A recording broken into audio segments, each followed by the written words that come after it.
So we all know the power of words to lift up and to tear down, right? Words also create things and they make things happen. And it's also important to get the right word, that clearly matches what you're trying to convey. And I think that when you use the wrong word, say in like a translating an important text, or discussing a very sensitive topic, especially today, if you do use the wrong word, it can be detrimental, even if it's not exactly what you mean. And it can certainly change a perspective. I remember going to a confession years ago, and I guess I said over and over again in my confession that I should do this, and I should do that, and I should do this. I don't know if you've ever done that, right?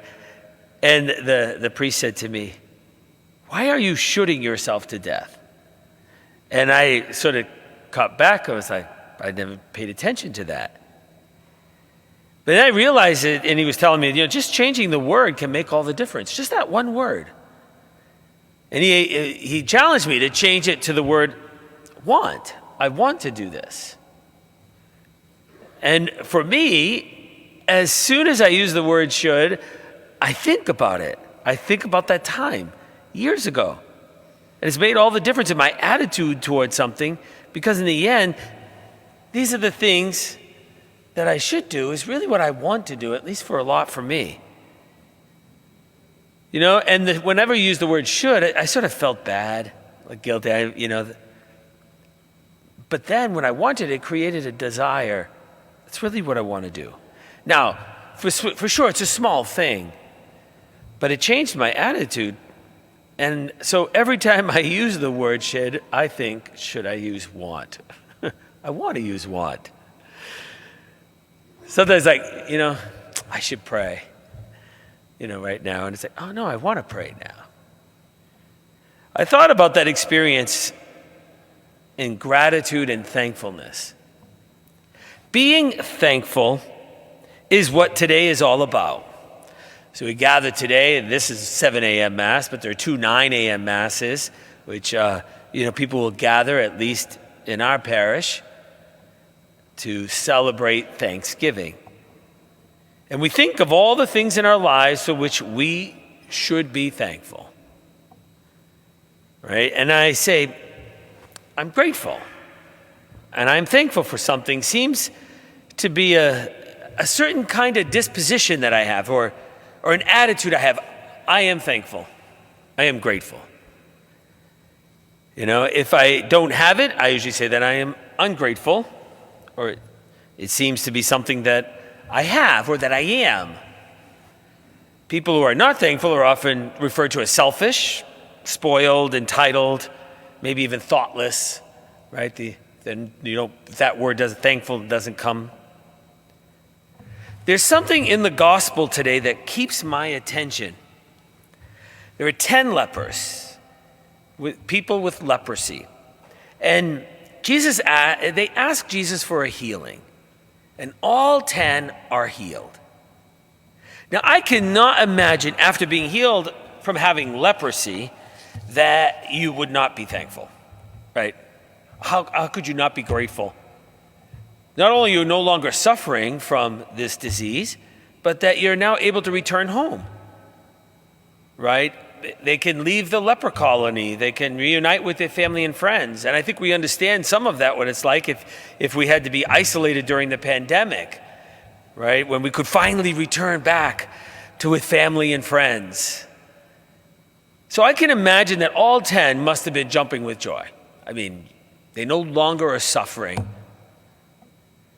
But one returns to Jesus, and Jesus does not say that only one person was thankful or grateful, like they have a disposition or an attitude.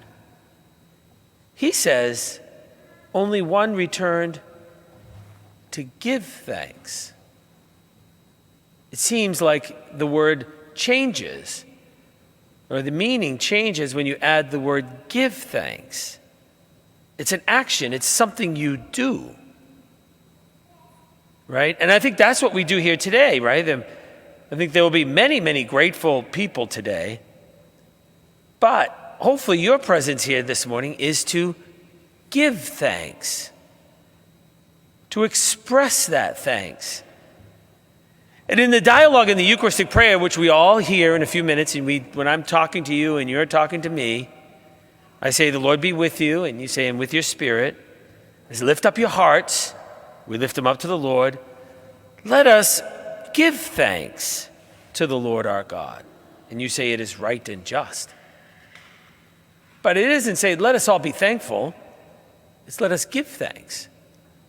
To give thanks is something that moves beyond just being to action. From being thankful, but expressing or doing acts that express the gratefulness. So the person who came back to Jesus gave thanks for his healing. And I think for us as Catholics who come to Mass and celebrate what we call the Eucharist, which means thanksgiving, is they say, well, why do you go to church? Well, first and foremost, not because we're thankful people, but because we want to give thanks. You know, there's a certain characteristic in human beings that call for doing to truly express the presence of that character within us. Because to just say it doesn't seem to grasp or doesn't seem to communicate the truth of it. For example, love and patience. When we care, honesty.